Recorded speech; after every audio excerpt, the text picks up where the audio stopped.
क्योंकि गांधी जी ने जिस प्रकार से अंग्रेजों के खिलाफ देश को आज़ाद कराने का कार्य किया था, उसी प्रकार हम इन्हीं गांधी जी के राह पर चलकर, सत्य और अहिंसा के राह पर चलकर ये लगातार हमारा कर्मिक अनशन चलता रहेगा और तब तक चलता रहेगा जब तक कि उत्तर प्रदेश की सरकार हमारे साथ न्याय नहीं करती, हमको सम्मान नहीं देती। सर, गांधी जी ने इसी सत्याग्रह करके, कर्मिक अनशन करके देश को आज़ाद कराया। उस समय भी देश आज़ाद था और आज भी यह देश इन अधिकारियों, इन नेताओं का एक प्रकार से गुलाम है। और इसी अनशन, गांधी जी के बताए रास्ते पे हम अनुदेशक चल रहे हैं और इसी पे हम लोग को न्याय मिलेगा, ऐसा हम लोग को पूरा विश्वास। उत्तर प्रदेश की सरकार के द्वारा उत्तर प्रदेश के 27,555 अनुदेशकों का जब से सरकार आई है, 6.5 सालों से लगातार शोषण और अत्याचार कर रही है। लेकिन ये अच्छे दिन पता नहीं, जब डिक्शनरी में खोजा जाता है इस अच्छे दिन का मतलब क्या है, तो हमें समझ में आता है उस अच्छे दिन का मतलब यही शोषण और यही अत्याचार है और यही लगातार ये सरकार कर रही है।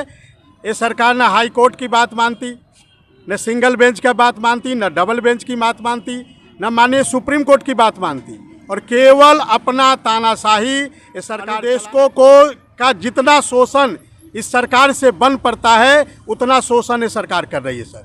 और इसी सरकार के द्वारा मार्च 2017 में हमारा 17,000 पास होता है।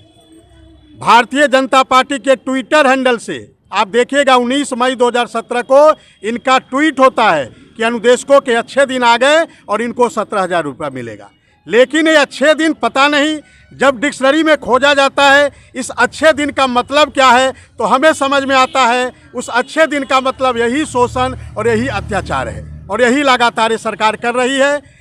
खुद अपना पास किया हुआ 17,000 सरकार जब नहीं देती है, हम लोग सिंगल बेंच इलाहाबाद, लखनऊ जाते हैं, दोनों जगह जीत जाते हैं। 3 जुलाई 2019 को माननीय लखनऊ को आदेश देती है कि 9% ब्याज की दर से इनका आप 17,000 का भुगतान करिए। 20 अगस्त 2017 को माननीय इलाहाबाद हाई कोर्ट आदेश देती है कि इनका आदेश 9% ब्याज की दर से इनका 17,000 का भुगतान करिए। सरकार भुगतान नहीं करती, सरकार डबल बेंच में चली जाती है और डबल बेंच में सरकार को स्टे नहीं मिलता।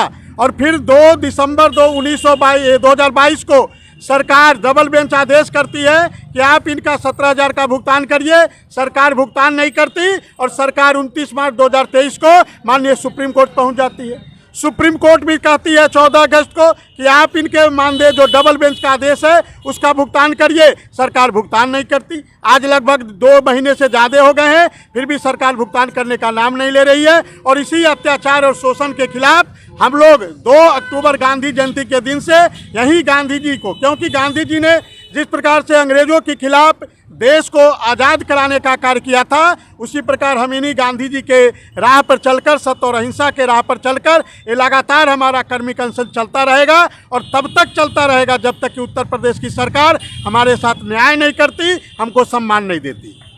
तो क्या सरकार का क्या जो है कहना है, जैसे मान लीजिए हाई कोर्ट ने जो है अगर निर्देश दिया है तो इस पर सरकार का क्या? सरकार मानना नहीं चाहती। बार बार ये सरकार कहती है कि भारत सरकार पैसा नहीं दे रही है। ऐसे बात करेंगे डबल इंजन की सरकार है, जबकि भारत सरकार के सचिव एक बार नहीं 3 बार एफिडेविट लेकर सिंगल बेंच, डबल बेंच में प्रस्तुत हो चुके हैं और उन्होंने कहा है कि भारत की सरकार अपने हिस्से की 60% राशि 2017 से लगातार भारत की सरकार दे रही है। लेकिन ये सरकार उस पैसे का कहीं बंदरबाट कर रही है और जो हमारा अधिकार है वो अधिकार ये सरकार नहीं दे रही है।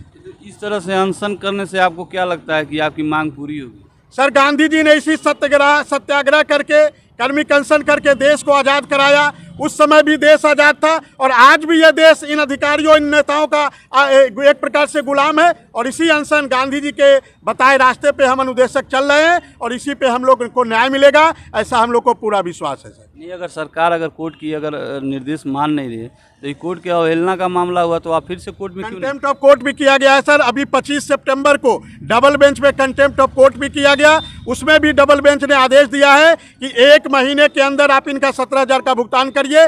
25 अक्टूबर को 1 महीना हो जाएगा, अभी तक सरकार ये नोटिस का जवाब नहीं दे पाई है। अब देखिए आने वाले जो 25 अक्टूबर को डेट लगेगी, देखिए उस दिन सरकार क्या लेकर जाती है, क्या बहाने लेकर जाती है, क्योंकि सरकार के पास अनेकों बहाने हैं। बहानों से भरी हुई सरकार है। केवल अनुदेशकों का शोषण करना, अनुदेशकों पे अत्याचार करना इस सरकार का मूल एजेंडा है सर। क्या नाम हुआ? विक्रम सिंह, प्रदेश अध्यक्ष अनुदेशक संघ। बहुत बहुत धन्यवाद।